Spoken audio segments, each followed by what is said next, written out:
Radha Madhava Kunja Vihari.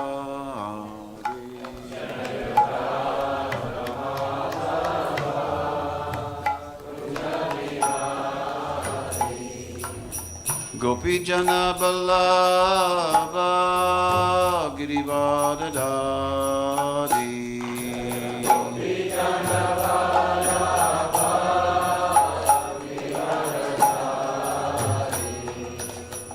Gopi Jana Ballabha Girivardhari.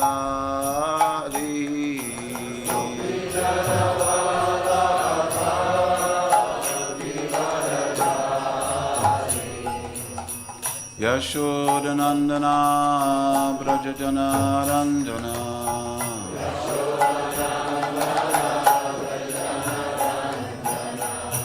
Yashodanandana Brajajana Ranjana. Yamuna Tira Vanachari.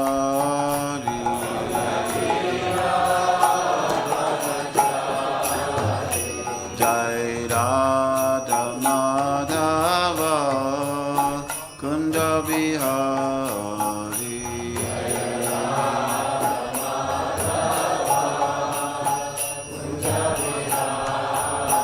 Gopi Jana Vallabha Girivardhari.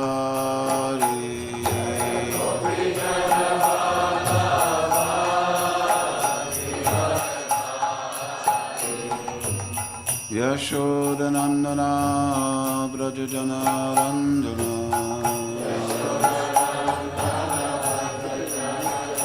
Yamuna Tira Vanachari.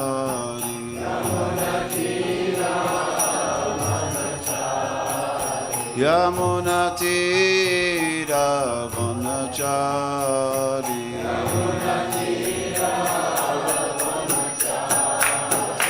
Jai Radha Madhava Kunja Vihari.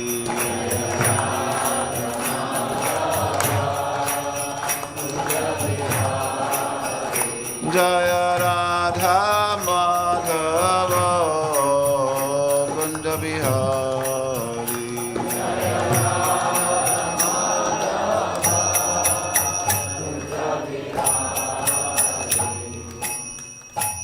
Jayam Vishnu Pada Paramahamsa Parivradhakacharya Ashtotara Sata Sri Srimad His Divine Grace A.C. Bhaktivedanta Swami Srila Prabhupada Ki Jai. Shri Chaitanya Charitamrita Ki Jai. Jaya Jaya Sri Chaitanya Jaya Nityananda. Jaya Sri Chaitanya Jaya Nityananda. Jaya Dvaita Chandra Jaya Gaura Bhakta Vrinda. Jaya Dvaita Chandra Jaya Gaura Bhakta Vrinda. Oh Jaya Jaya Sri Chaitanya Jaya Nityananda. Jaya Jaya Sri Chaitanya Jaya Nityananda. Jaya Dvaita Chandra Jaya Gaur Bhakta Vrinda. Jaya Dvaita Chandra Jaya Gaur Bhakta Vrinda. Jaya Jaya Sri Chaitanya Jaya Nityananda. Jaya Jaya Sri Chaitanya Jaya Nityananda.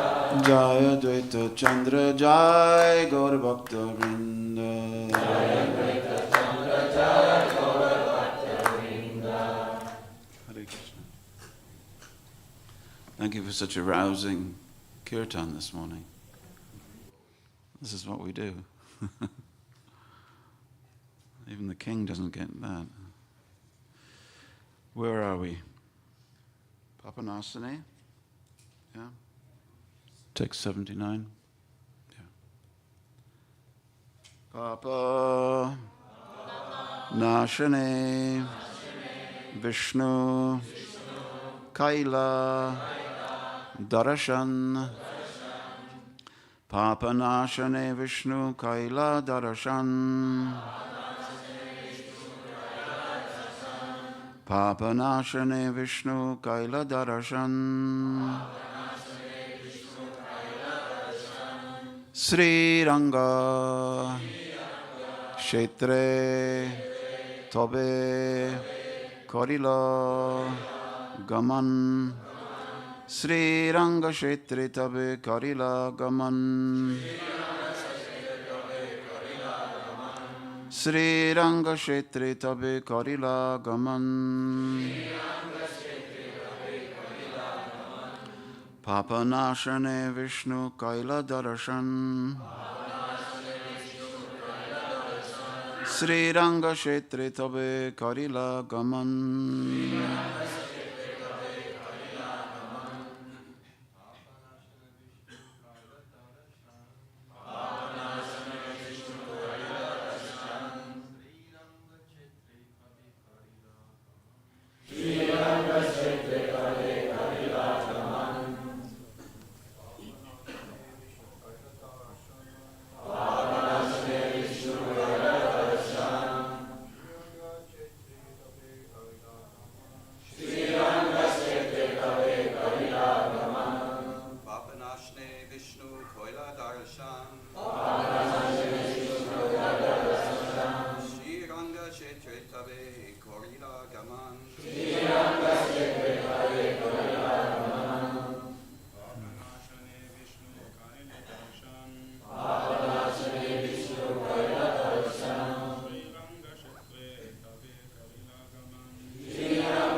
Ladies.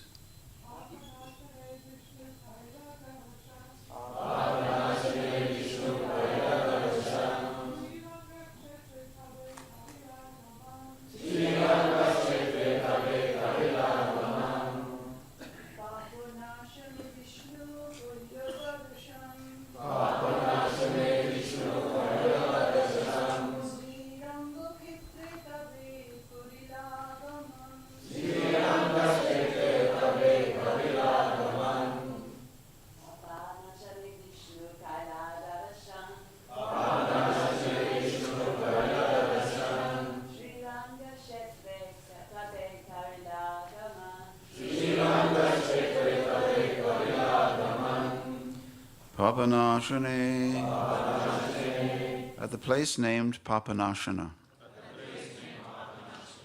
Vishnu, Lord Vishnu. Kaila, did. Darashan, visiting. Shiranga Kshetre, to the holy place named Shiranga Kshetra. Tobe, then. Korila, did. Gaman, departure. Translation. After visiting the holy place named Shiva Kshetra, Chaitanya Mahaprabhu arrived at Papanashana and there saw the temple of Lord Vishnu. Then he finally reached Sri Ranga Kshetra. Please repeat. After visiting the holy place named Shiva Kshetra, Chaitanya Mahaprabhu arrived at Papanashana and there saw the temple of Lord Vishnu. Then he finally reached Sri Ranga Kshetra. Purport. There are two holy places known as Papanashana. One is located 8 miles southwest of Kumbakonam, and the other lies near the river Tamraparni in the district of Tirunelveli, 20 miles west of the city of Tirunelveli, Palamakora. Sri Ranga Kshetra, or Sri Rangam, is a very famous place. It lies in the district of Tiruchirappalli, or Trichy, as it's called today, about 10 miles west of Kumbakonam and near the city of Tiruchirappalli, on an island in the Kaveri River. The Sri Rangam temple is the largest in India, and there are 7 walls surrounding it. There are also 7 roads leading to Sri Rangam. The ancient names of these roads are the road of Dharma, the road of Raj Mahendra, the road of Kulashekar, the road of Alinadan, the road of Tiruvikram, Tirubudi road of Madhamadi Gaish, and the road of Ada Yavala Indana. The temple was founded before the reign of Dharmavarma, who reigned before Raja Mahendra. Many celebrated kings like Kulashekar and Yamunacharya Alabandharu resided in the temple of Srirangam. Yamunacharya, Sri Ramanuja, Sudarshanacharya, and others also supervised this temple. The incarnation of the goddess of fortune, known as Godadevi or Sri Andal, was one of the 12 Alwars, liberated persons known as Divyasuris. She was married to the deity of Lord Ranganatha, and later she entered into the body of the Lord. An incarnation of Karmuka named Tirumanga, also one of the Alwars, acquired some money by stealing and built the 4th boundary wall of Srirangam. I'm smiling because I know the story. Do you know the story? If not, we'll tell it in the class. And built the 4th boundary wall of Srirangam. It is said that in the year 289 of the age of Kali, the Alwar of the name Tondaradipadi was born. While engaged in devotional service, he fell victim to a prostitute, and Sri Ranganath, seeing his devotee so degraded, sent one of his servants with a golden plate to that prostitute. When the golden plate was discovered, missing from the temple, there was a search, and it was found in the prostitute's house. When the devotee saw Ranganath's mercy upon this prostitute, his mistake was rectified. He then prepared the 3rd boundary wall of the Ranganath temple and cultivated a Tulsi garden there. There was also a celebrated disciple of Ramanujacharya's known as Kuresh. Sri Rama Pillai was the son of Kuresh, and his son was Vagvijay Bhatta, whose son was Vedavyasa Bhatta, or Sri Sudarshan Acharya. When Sudarshan Acharya was an old man, the Muslims attacked the temple of Ranganath and killed about 1,200 Sri Vaishnavas. At that time, the deity of Ranganath was transferred to the temple of Tirupati in the kingdom of Vijayanagar. The governor of Ginji, Gopanaraya, brought Sri Ranganath from the temple of Tirupati to a place known as Singha Brahma, where the Lord was situated for 3 years. In the year 1293, Shaka, or AD 1371, the deity was reinstalled in the Ranganath temple. On the eastern wall of the Ranganath temple is an inscription written by Vedanta Deshika relating how Ranganath was returned to the temple. Oma Jnana Timirandasya, Jnananjana Shalakaya, Chakshuram Militam Jena, Tasmai Shri Gurave Namaha. We can carry on if you like. Devotees may know that I have a certain predilection for Southern Vaishnavism, but I can assure you that this is quite accidental that this purport came up. This is in the sequence being read. This is describing the journey of Chaitanya Mahaprabhu as he leaves Navadvip and he goes down the eastern side of India. And of course he visits the different holy places. These holy places are known as tirthas. It means a place where access to transcendental truth is possible. Of course, Chaitanya Mahaprabhu is a walking tirtha. He's a walking absolute truth. He is the absolute truth. He has no need of going to any temple. But he's playing the role of an ordinary devotee. He's playing the role of someone who goes on pilgrimage, and a sannyasi goes on pilgrimage for self-purification. Those of us who are not the absolute truth, we should also go on pilgrimage for self-purification.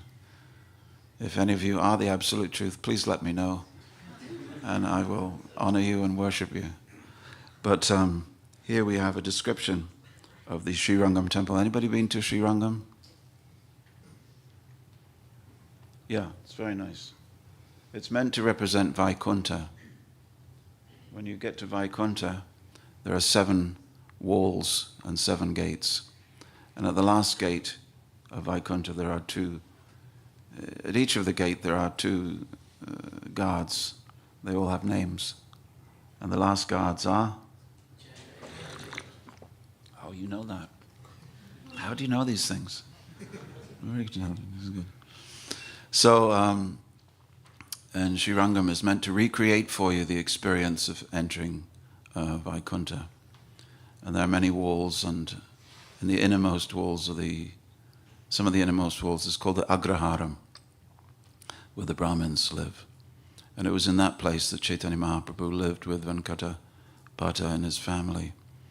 And today you can still go to the place where Lord Chaitanya in 1510 lived with the Bhatta family. And just over the road from the house, I went to somebody's house in Srirangam. We heard the mention of the name Kuresh. If you go to, just before you get to the main temple, there's a little temple dedicated to Nrsingadev and Kuresh. And anyway, I had some interaction with this young Brahmin, and he said, "Oh, come to our house for some hot milk."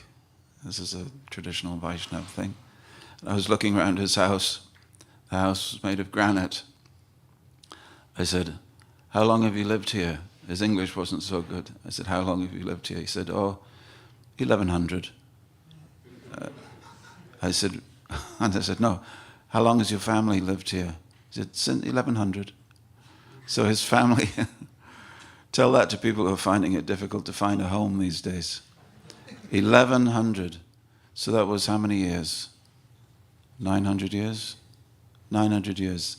The same family in the same house. House was made of granite, it'll never fall down. Why? Because the king is meant to look after Brahmins. Because the king knows that his salvation is dependent on Brahmins doing puja on his behalf or praying for him. So he makes homes for the Brahmins. And you can still go to these Brahmins' homes today. Anyway, in one of those homes, just over from one of those homes is a small temple. And because Chaitanya Mahaprabhu was feeling separation from Lord Jagannath, he hand-carved Jagannath deities that are still there today. You can go and see them today.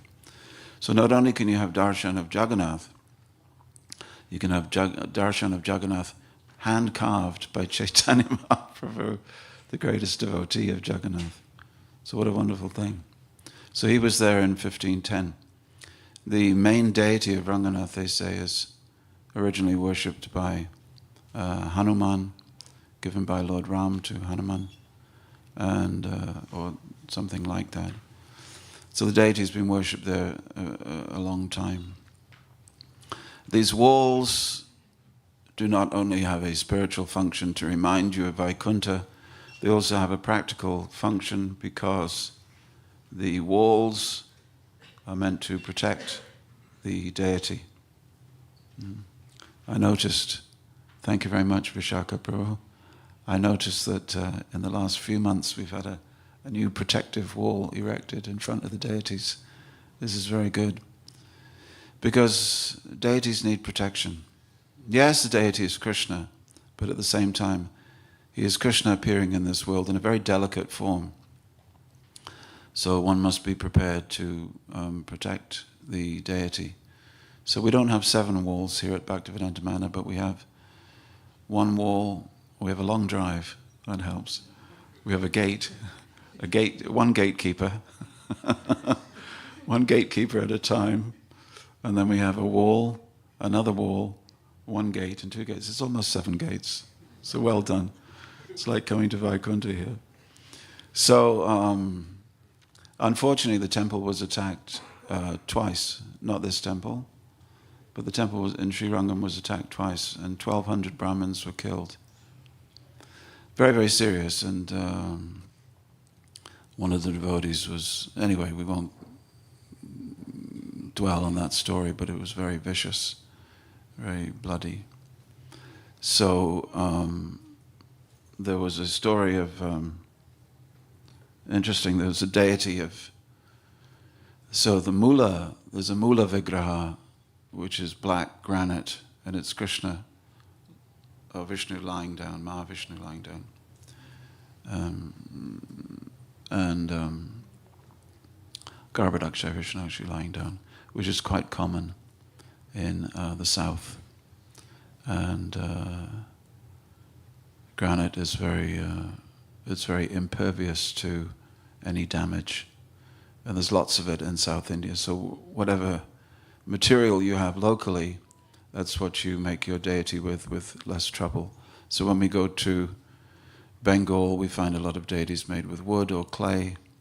When we go to northern India and western India, we find black and white marble.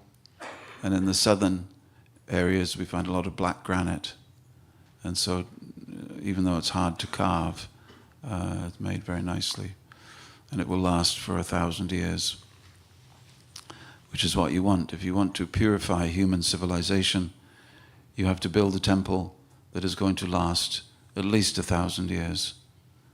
Sounds a long time, but if you go just into the local village of Aldenham, or any of 14,000 villages in the United Kingdom, you'll find a church which was built pretty much 1,000 years ago, more than 1,000 years ago, and they're still standing. So our temples should at least last that long. So the deity was the Mula. Mula Vigraha is the root Vigraha, and the Utsav Vigraha is what we would call the festival deity, or the small deities. Big deity, small deities, that's what we call them, isn't it? Mula Vigraha and Utsav Vigraha. So the Mula Vigraha was walled in, and a fake painting put on the wall so that the attackers would not know where the deity was. And the small deities were taken, and for 30 years they went in different places. Anyway, these are, brass or panchaloha deities. That's how you describe deities. You never go like that. You never go like that. When you describe the size of a deity, you're meant to go like that.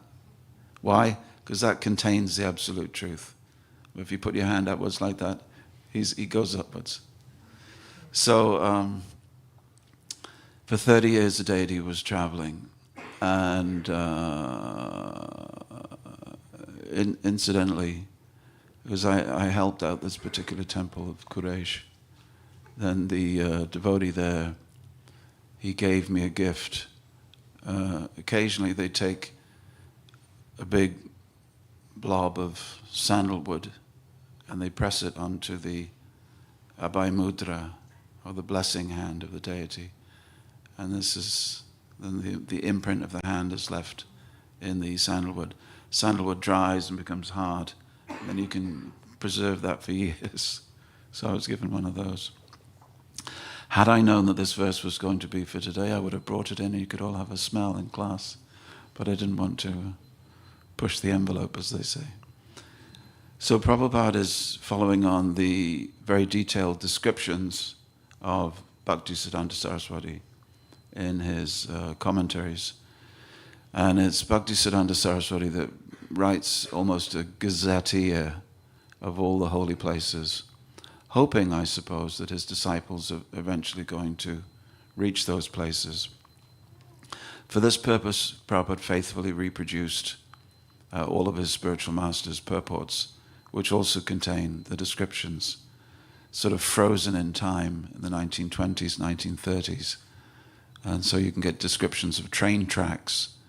Bhaktisiddhanta Saraswati is telling us, at this point the train track splits into two, and one goes up the junction and the other one comes to, there is a station where you can get off, and it's all to help you go to these places for your purification.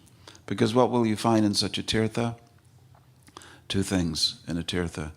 You'll find it easier to remember the Lord. You'll find sadhus that make it easier for you to remember the Lord, and you'll find the Lord who makes it easier for you to remember him, and you'll also find the sadhus quoting scriptures. That is why the word tirtha means a crossing place on a river. It also means a sadhu. It also means a scripture. And often a person who explains that will be a sannyasi, so he's also called tirtha. You get many tirthas explaining Shastra. So on this occasion, what happened was that on another occasion, because the place was attacked twice, so they took the small deity of the Lord and took it to either the capital city or to, some people say Delhi. Some people say Delhi, yeah? And when Ramanuja heard about this, he said, well, we must, this is not right. He said, but it's very dangerous for you to go and reclaim the deity from the Sultan, the emperor of all of India. Very dangerous for you. This was in the, when was it? 1017 to 1137. So this is very, very early on. So, Babar. Okay, I'll go with that. Man in the turban says Babar. He knows these things. So Ramanuja went fearlessly, he went there and he said, I would like to retrieve this beautiful Utsav Murti of Sri Rangam, or Ranganath, and I ask you to present. And the Babar said, I believe that my daughter has it and she's become very attracted. She plays with him like a doll. It's one of her dolls. And so Ramanuja, I suppose at that point he could have exploded and said, how dare you treat, the Hindus' prime deity from the largest temple in all of India, how dare you treat us? But he didn't. He didn't say anything. He said, I'm asking. He said, well, what is so special about this particular doll? He said, because he's God. He's God himself. He said, you mean this little thing is Allah himself? He said, come on. He said, prove it to me. He said, well, he said he can't even walk by himself. He's a statue. How can he walk? And as soon as someone says that, you know what's coming next, don't you?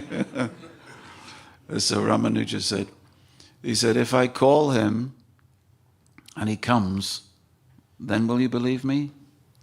He said, yes. He sat back on his throne. He said, yes, let's have some fun with this funny sadhu. There's something about him, I'm not quite sure. He looks very intelligent, speaks very intelligently, but very puggle. So Ramanuja went into meditation and he called the Lord to come. And from the child's room, the princess's room, the deity came through the air and landed in front of the king. And the king said, right, I know when I'm beaten. He said, what the armies could not do, you have done. But then the princess kicked up a fuss. She said, Father, that's my favorite toy. What are you going to? Where are you taking him? He said, he's taking him to South India. She said, but that's such a long way. Will I ever see him again? He said, no. He said, then I want to go with him. So she came with an army, a whole army, escorted the deity to South India. And she stayed there in Sri Rangam all her life.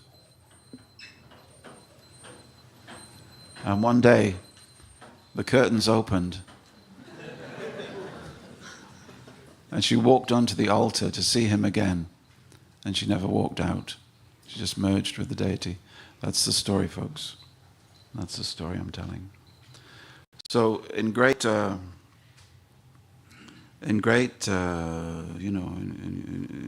devotion to the deity. If you go there today, you'll find great devotion to the deity. We have if you go on the entrance to the temple, there's a little shrine, and in that shrine, there's the feet of Chaitanya Mahaprabhu in marble, installed by Bhaktisiddhanta Saraswati. It's one of the sort of 8 to 10 places in South India where he's installed so you can go there, offer some flowers, then carry on to the temple. And the temple, of course, has got the main deity, but around it's got many, many different deities. Is that okay? Okay, that's my... So today we have an initiation ceremony. And I call upon your blessings for me, for surely, in my ability to care for those who have asked me to initiate them.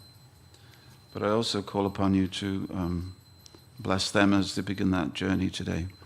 So we'll have that in a little while. I wanted to say something about my spiritual master.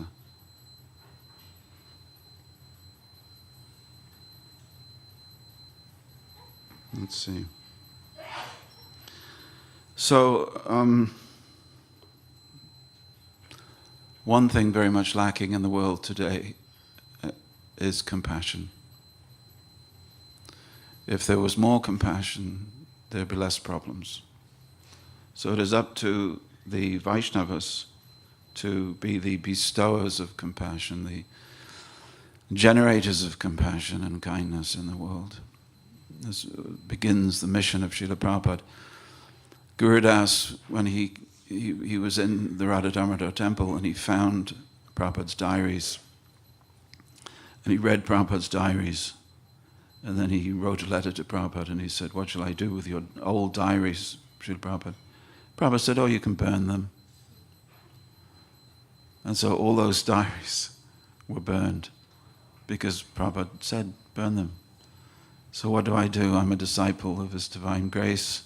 Do I preserve His diaries in contravention of His instruction, or do I burn them? So he burned them. But he told me a story from them. He said that Prabhupada used to get this photographic magazine from America. Was it Life, Vishaka? Was that the one? Or was it Time?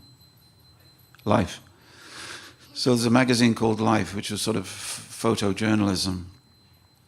And one time when Prabhupada was sitting in Radha Damodar temple, he saw pictures of them building a skyscraper in America. And he was caught by the caption under the picture, and it said, "For every New York skyscraper, a soul is lost." Meaning that in the construction of every skyscraper in America, someone fell off and died. And Prabhupada was very much pained by that. He said, such a capable civilization, building such big buildings, but sacrificing so much in order to build so high, so much land, and yet they want to go this way instead of that way. Many years later, when Prabhupada actually came to New York, he said, "Our motto is simple living and high thinking." He said, "Their motto is," and he looked up to the 25th floor. He said, "They're living 25 floors in the sky." He said, "Their motto is high living, poor thinking." I was invited once to the home of a man who lived on the 45th floor of a skyscraper. There were only 47 floors. I said to him, I said, if you work really hard, you could get the top floor. 45 floors. You could look out, you see the Hudson River, and the helicopters were flying underneath his window. You look down on the helicopters. Absolutely incredible. But it just so happened that he'd made in one of his rooms, he'd made a beautiful Radha Krishna temple. Beautiful deities. So it's the highest temple I've ever been in. So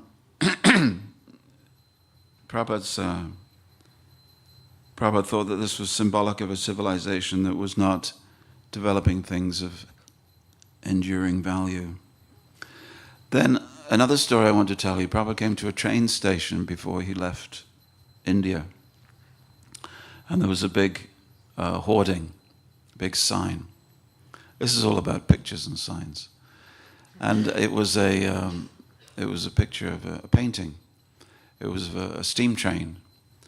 And there were workers, Indian railway workers, all over the steam train. One was doing a little job here, another was doing a little job there, another was putting in more coal, another one was putting in more water, another one was, oiling the wheels, etc.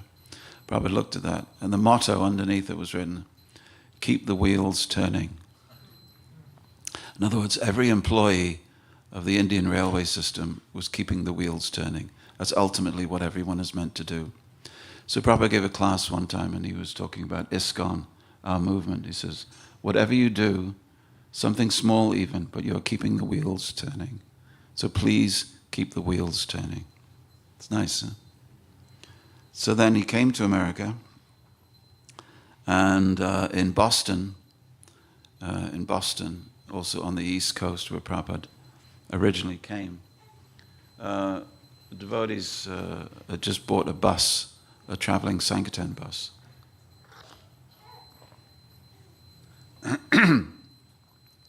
And Prabhupada looked at it and he said, let's go for a ride. And so devotees, they all piled in. And devotees were talking to each other. They said, where are we going? Where are we going? He said, I don't know, we're just going for a ride with Prabhupada. So they brought Prabhupada a chair from the temple because they'd taken out all the chairs, all the seats. So they put a chair in the middle of the bus and just were holding on to the legs. So the Prabhupada was directing with his cane. He was going this way, this way, this way. The devotees were mystified, where are we going? So he took them to Commonwealth Pier, where he'd first arrived in 1965. And he was talking to them, he said, devotional service to Krishna must be pure. It cannot be mixed with anything else. No karma, in other words, you shall not mix with your bhakti the idea of making money, or going to the heavenly planets, or having a nice birth in a good family in your next life, but rather only pure devotion to Krishna for the sake of loving Krishna. There should be no desire for liberation or jnana to merge with the divine effulgence of Krishna. So he was walking along the pier, and he just lifted his cane and he pointed to a big sign, and there was a 100-feet sign, and it said the Unalloyed Steel Company. He said, this is the first thing I saw when I came to Boston. He said, I thought, unalloyed devotion to Krishna will be my guide. So, nice story. So, Prabhupada had very simple beginnings. We all know the story, sitting under the tree and sharing the holy name of Krishna, not even a mridanga drum, and gathering his first group of disciples. Prabhupada was aware that other swamis and gurus had come to America before him. But one day he said to his disciples, he said, I've brought some unique contributions that no one has brought before. Do you want to know what they are? He said, public chanting of the holy names of God. And we can say Jai. Jai. The English translation of the Srimad Bhagavatam. Jai. Worship of the deity of Krishna. Jai. Large-scale public festivals with prasadam distribution. Jai. These are Prabhupada's unique gifts. Somebody brought Bhagavad Gita before, somebody brought this and that, but no one brought these unique gifts. And of course, when Prabhupada brought Bhagavad Gita, he brought Bhagavad Gita written from the purport of the unalloyed devotional service. So today we have an opportunity for 4 candidates to become initiated. Initiated means that it comes from the Latin word initiare, which means to initialize, to begin.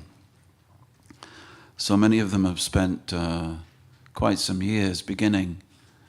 There was a beginning of a beginning of a beginning, then there was a beginning of a beginning, then there was a beginning, and today we're going to have a beginning, initiation. So in life, everybody follows a philosophy. Philosophos, a search for knowledge. A search for knowledge is based, say the philosophers, on just one thing. 2 things, actually. To maximize my happiness and to become free from unhappiness. This is why we get out of bed in the morning, why we do anything at all.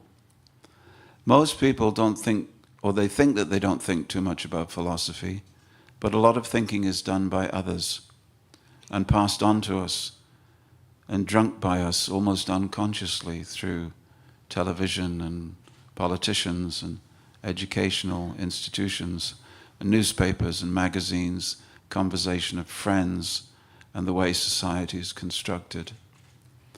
I was once ordered in the days when devotees were told what to do. You can't tell a devotee what to do today, can you? They say, I don't feel, that's not my bhav. Prabhu, can you go and clean the pots? And we need someone to help clean the pots. Prabhu, I'm not feeling it. It's just not my mood. That's why Prabhupada called the temple commander the temple commander. The active principle in that being commanding.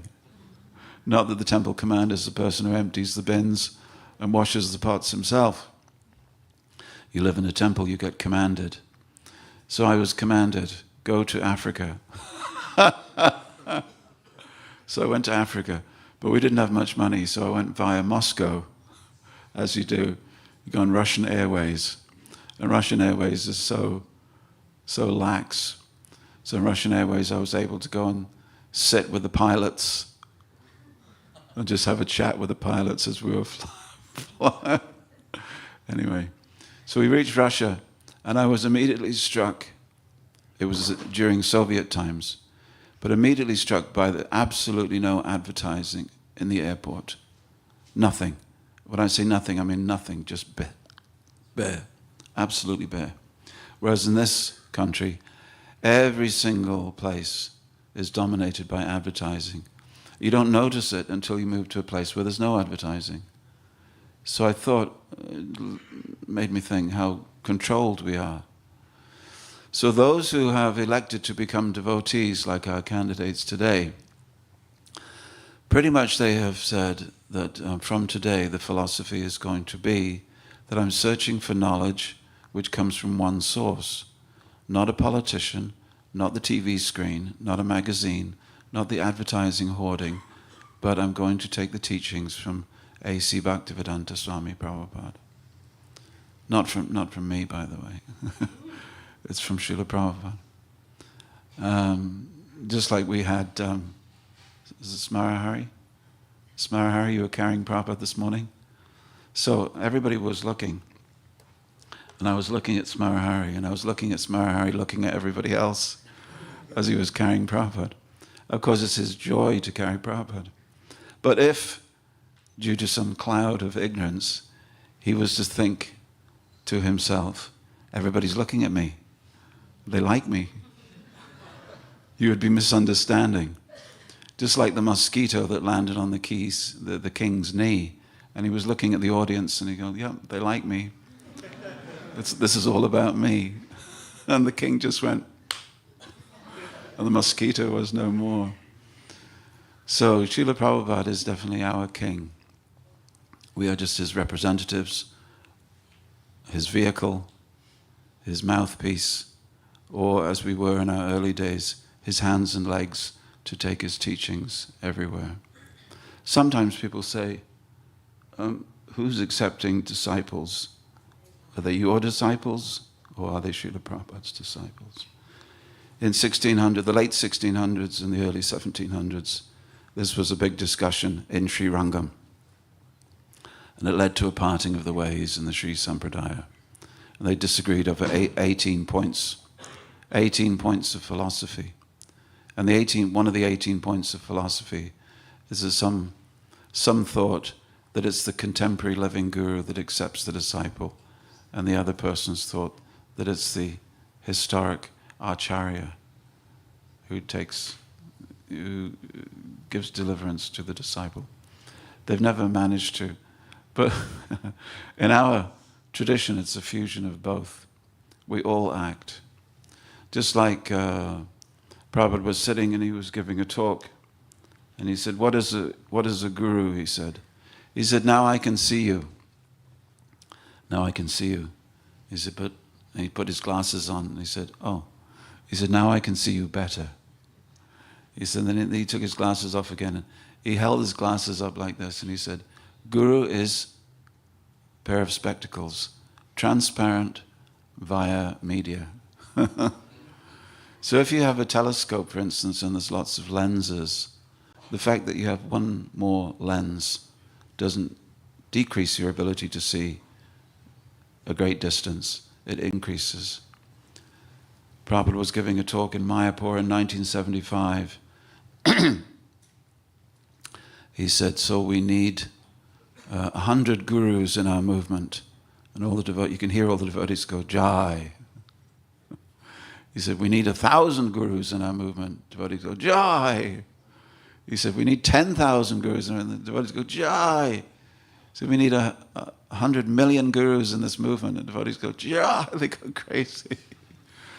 He said, so each of you become a guru and take this knowledge to every town and village. This is the point. So in this business, we are simply representing. Just like our Vishaka Prabhu the other day, she went and she represented all of us at the King's coronation. I hope you had a wonderful time representing us. I don't know about you, but I saw the video afterwards of Vishaka Prabhu walking down the aisle of Westminster Abbey, and I felt great pride. Here's a devotee representing all of us. Not only all of us, but the entire Dharmic, Indic community in this country. It's a wonderful thing. But that's the business of representation. You are honored according to who you represent. Just like we have our Lord Lieutenant who represents the king, and he comes to Bhaktivedanta Manor sometimes for Janmashtami, and we give him all honor as we would the monarch, because he's a representative. So in that way, it's about representing. So we have 6 things to do as devotees. We've got to reorientate ourselves to do all that is favorable for our devotion and to try to eliminate all that is unfavorable for our devotion. We have to have firm faith that Krishna will protect us under all circumstances. It's not easy. Let me tell you, it's easy when you're young. But when you get older and the body begins to misfire and misfunction, and you need someone to blame, then Krishna comes in very handy. You know, doctor came to me and he said, I'm sorry, you've got cancer. And I went and I prayed. I said, Krishna, why me? Why did you do this to me? Why did you do it now? What have I done wrong? I distributed books. I led kirtan. I gave classes. Why me? Why now? So we don't want to blame ourselves in our past impious activities, do we? We don't want to say, I must have been a very sinful person in my past life. We want to say, Krishna, you did this. When something goes right, I did this. When something goes wrong, Krishna, why did you do this? Prabhupada said, when the harvest is growing good, no farmer will thank the sun or the rain. He said, look, just see what a good farmer I am. I grew this field of grain. When the rain comes and destroys the crop, he shakes his fist. He said, God, why did you do this? So this is our tendency. This is our tendency. So beware this tendency. Krishna is the protector of his devotees. Rakshashatiti Vishwasa. Remember Prahlad. It means being a devotee, and certainly being an initiated devotee, means to accept Krishna as your maintainer.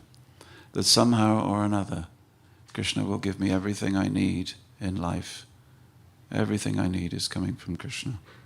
Goptratve Varanam. If you open up an account in India and you speak Sanskrit, there are some places where you can open up an account and speak Sanskrit to the bank. Did you know that? There's about 300,000 people who speak fluent Sanskrit. Anyway, if you go and make a deposit account is called a Nikshepa Lekha. Nikshepa. And when you perform Atma Nivedan or Atma Samarpan or Atma Nikshepa, It means that you're making a consignment or a deposit of your very self at the feet of Krishna. This is what it means. But in all that, we maintain our humility, always understanding that we are have been brought to this position of surrendering to Krishna, not by our own abilities, but by Krishna himself. So, the main principle, of course, in the Padma Purana is that the Lord should be remembered at all times, and the Lord should not be forgotten. This is the sum and substance of devotional service. In order to do this, we perform devotional activities, and we minimize or eliminate any activity which will take us away from devotion. When Prabhupada first initiated disciples in New York, he didn't tell them about the regulated principles. That was crafty, wasn't it? Just chant these rounds. Just chant these rounds. Sing, dance, laugh in ecstasy. Eat halava. And if you have any difficulty, there's a jar full of gulabs by the door. He didn't tell them anything. Then sometime later, after the first initiation, he pinned a notice to the door in his own handwriting. And this is what it said. All initiated devotees must attend morning and evening classes, must not be addicted to any kind of intoxicants, including coffee, tea, and cigarettes. They are forbidden to have illicit sex connection, must be strictly vegetarian, should not extensively mix with non-devotees, should not eat foodstuff cooked by non-devotees, should not waste time in idle talks, nor engage himself in frivolous sports, should always chant and sing the Lord's holy names, Hare Krishna, Krishna Krishna, Hare Hare, Hare Rama, Rama Rama, Hare Hare. Thank you. A.C. Bhaktivedanta Swami, November the 25th, 1966. In the Srimad Bhagavatam, Srila Prabhupada talks about a fifth regulative principle. You know this one? It's not Facebook. You know what it is? When he talks about the four legs of Dharma, he talks about the fifth regulative principle, is accumulation of money, hoarding of money, not spending it for Krishna's service. He talks about this. He says, Kali was punished by Parikshit and remains wherever wealth is accumulated. Because wherever wealth is accumulated, then you have an idea that I can do the other four. You know, if this Krishna consciousness doesn't work out, then I've got something to fall back on. That's a problem, isn't it? You ever thought like that? I'll get initiated, but if it doesn't work out, I can, and many people do. That's why the whole point of Krishna consciousness is not initiation, it's after initiation. It's after initiation. You know, after initiation. Just like our Tushar here, give us a wave, Tushar. This is Tushar. He's the captain of a ship, or for many years he was the captain of a ship. So the whole point of being a ship's captain is not after the ship is launched, but it's what to do when you're on those rocky seas. So in spiritual life, you can be launched. Someone can smash a bottle of milk over your head, and you can go into the water, and everybody goes, Jai. There's a drum roll, and the Queen says, I name this ship. Or the Guru says, I name this disciple Vishnu Das, Jai. And Vishnu Das slips into the water, and away he bobs on the ocean of spiritual life. The main point is not the initiation. The main point is who's going to look after Vishnu Das when it gets boring, when it gets dry, when he's having difficulties. I was saying to our Jaina Thai yesterday, who's looking after our devotee care, I said, caring for devotees means not that ISKCON cares for devotees. That doesn't work. You can't say that an institution will look after a devotee. It's like saying the NHS will look after your health. That's a generic, but a specific is Dr. such and such is looking after you now. Nurse such and such is looking after you. Unless the specific individual looks after you, you don't get looked after. So within ISKCON, to look after people's spiritual life means one named individual must look after a number of named individuals. Otherwise, it's not going to work. Thank you. Sermon over. So, our choice is who's looking after you? That's one question. And don't be afraid to say that someone's looking after you, because we each need someone to look after us. Who's looking after you? And who are you looking after? Who are you caring for? Okay?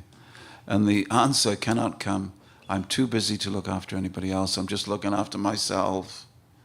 No.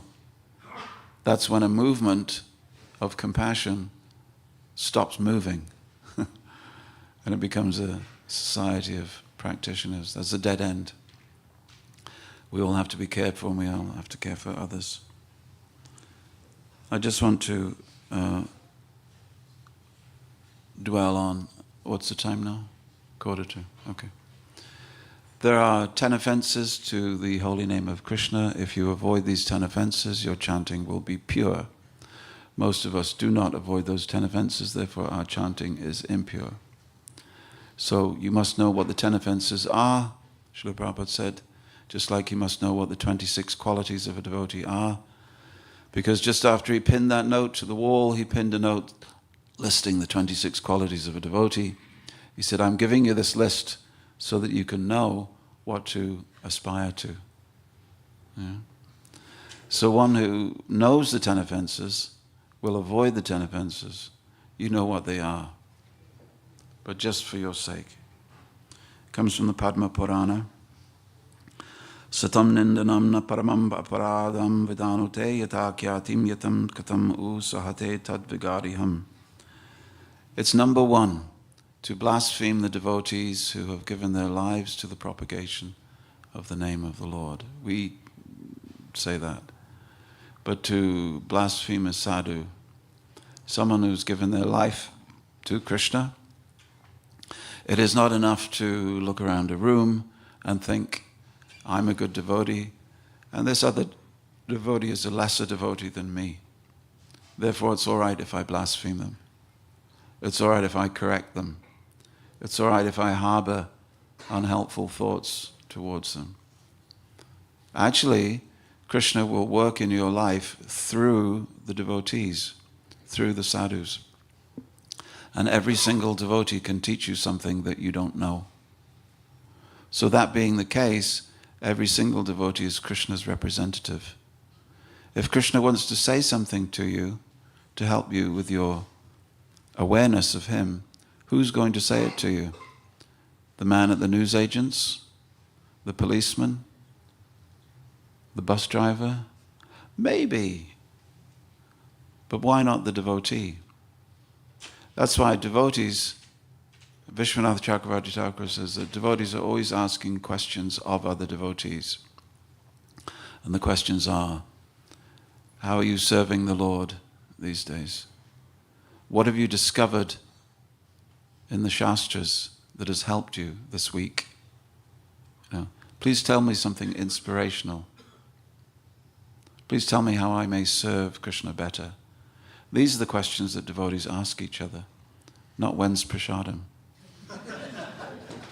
Huh? Or someone coming to us in the corridor at Bhaktivedanta Manor looking very earnest, and you think that you're a philosopher, and they come to you. You know, you're walking down the corridor thinking, yes, who can I help? And someone comes to you and says, Prabhu, I have a question. And you draw yourself up to your full height, and you go, yes, I'm one of the senior members in this establishment. I can help you. Can you tell me where the toilets are?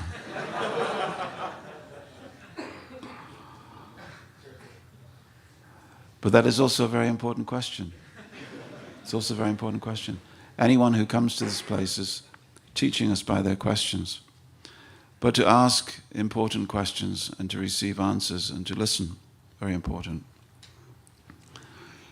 I will ask devotees to be very mindful of Prabhupada's instructions and to always follow him. There's been an explosion of black tilak all over our International Society for Krishna Consciousness. Black tilak from different parts of Vrindavan. You should know that it's not authorized. You should know that it's only Gopi Chandan is authorized for our line.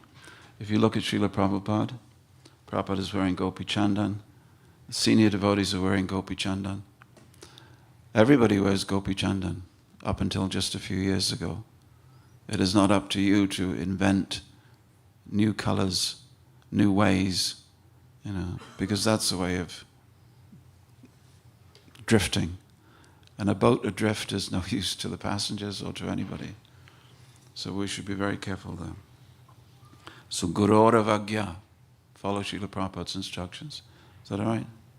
Had to be said. Finally, I want to just talk about, one thing Prabhupada said here, Ashadhanani vimukepya shrinvati yaschopadesha shiva nama parada. To speak too much about the glories of Krishna to a person who has no faith is not preaching, is not helping. Prabhupada was upstairs in this very building with a famous musician that had spent time with the Beatles in Rishikesh. His name was Donovan. These days nobody has heard of him, but he came with his girlfriend, and Prabhupada was looking at Shyam Sundar, and he said, you tell him something. So it's quite often Prabhupada would sit and listen while his disciples spoke to various guests. And Shyam Sundar began with You're Not Your Body, Mahamantra, meditation, worked on to gopis and Krishna and dancing the Rasa Leela. And the person was nodding, and Prabhupada said, all right. So that he left Prabhupada's room. So Prabhupada turned to Shyam Sundar, he said, oh, you have committed the 9th offense. Shyam Sundar was shocked. He thought he was preaching. He said, you've told him too much. If he has no faith, he won't be able to receive and it will have the reverse effect. Similarly, in our life, we should be careful what books we read. The books that you read as disciples should be those books that can promote your faith, not challenge your faith.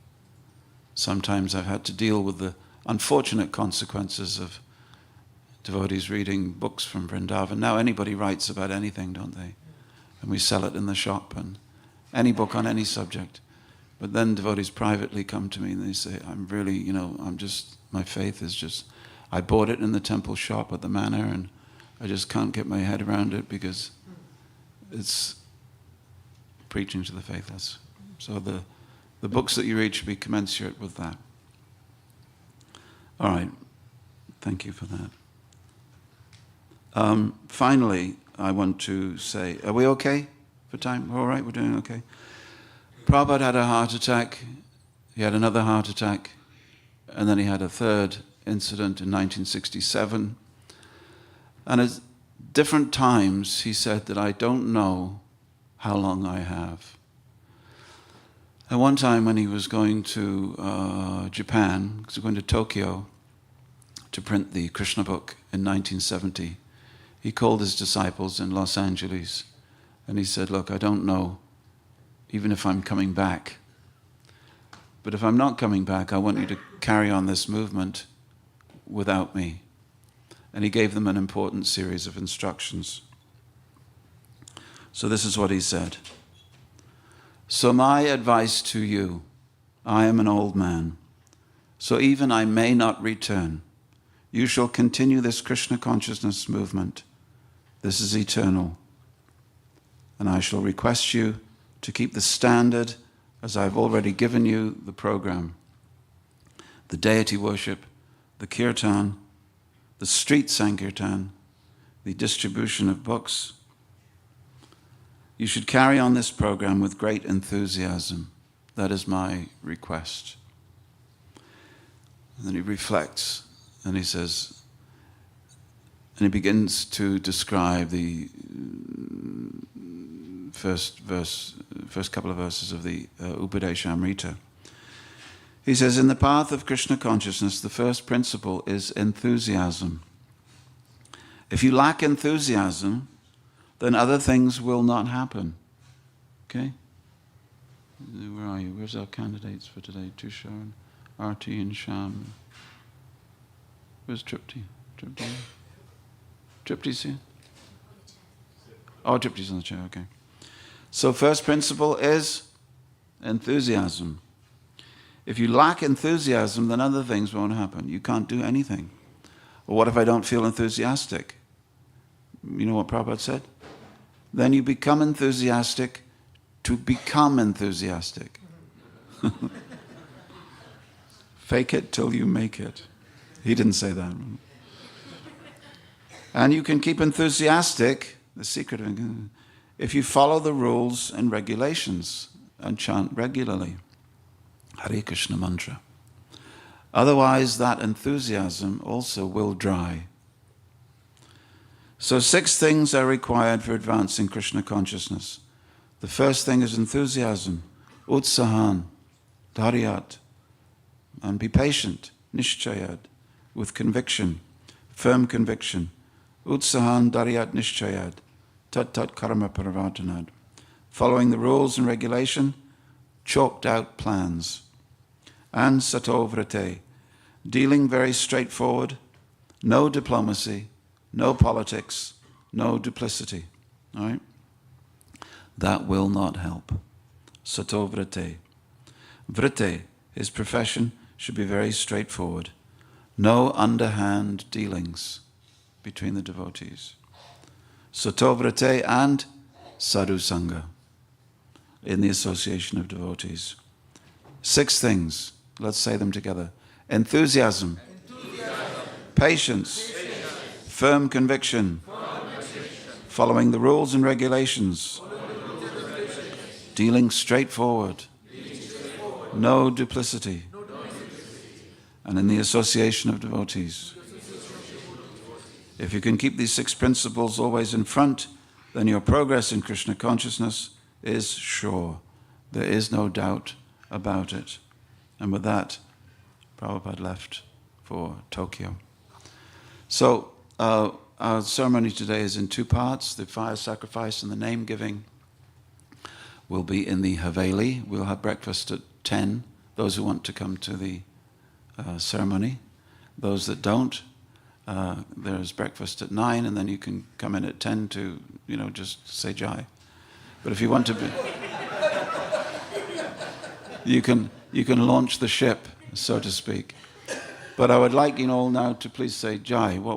I would like you to give your blessings to these devotees as they take shelter of Srila Prabhupada and ask him to bless them. And then they're going to surrender to Krishna by going to the altar here and bowing down. Is that okay?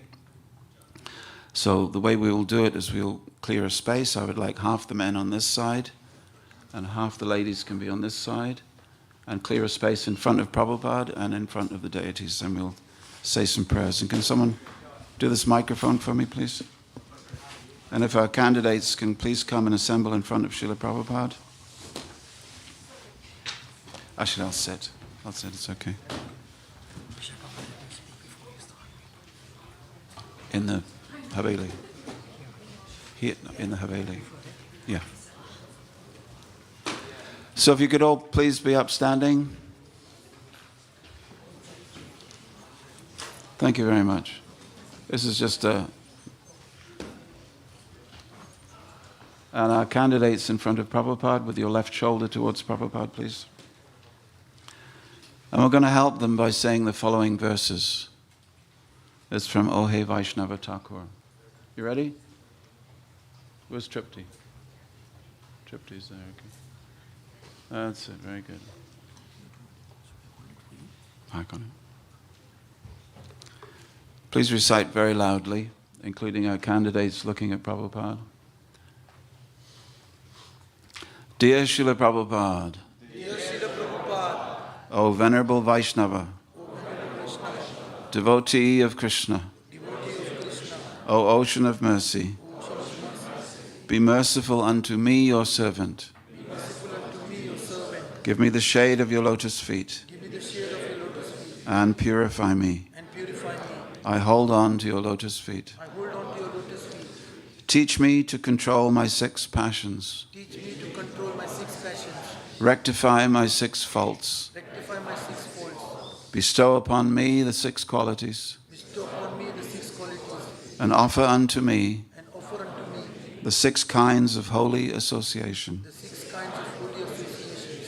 I do not find the strength to carry on alone the Sankirtan of the holy name of Hari. Please bless me by giving me just 1 drop of faith with which to obtain the great treasure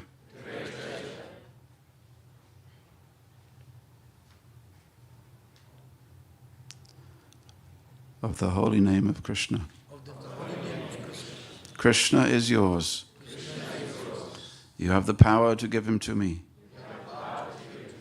I am simply your servant, running behind you, calling Krishna, Krishna. If we would all offer our obeisances, the candidates, just the candidates.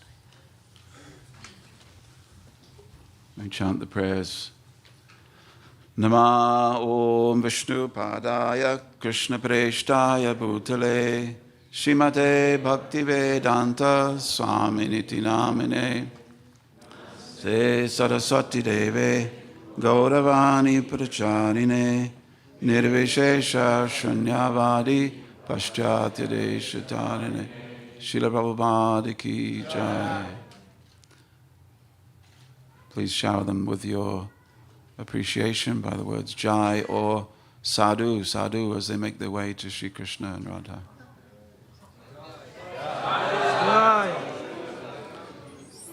Sadhu, Sadhu, Sadhu, Sadhu. Make your way to the altar. That's it. Very nice. Taken a long time to get here, so they're very appreciative of your. Okay. And the prayers for Sri Sri Radha Gokulananda. You all right? Yeah. Hare Krishna. And very loudly, please. The candidates, very loudly speak. Now, fully desiring release from material life, I offer my respectful obeisances unto that Supreme Person who is the creator of the universe, who is himself the form of the universe, who is nonetheless transcendental to this cosmic manifestation. He is the supreme knower of everything. In this world, the soul of the universe, he is the unborn, supremely situated Lord. I offer my respectful obeisances unto him. O Lord, be pleased with me.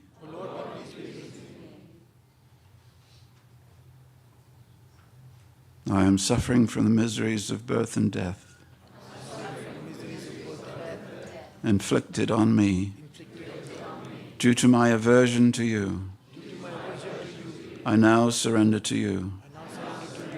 Please protect me, for in great fear I have taken shelter of you. I am not steadfast in righteousness. I do not know my soul. I have no devotion to your lotus feet. I have nothing and have no other refuge.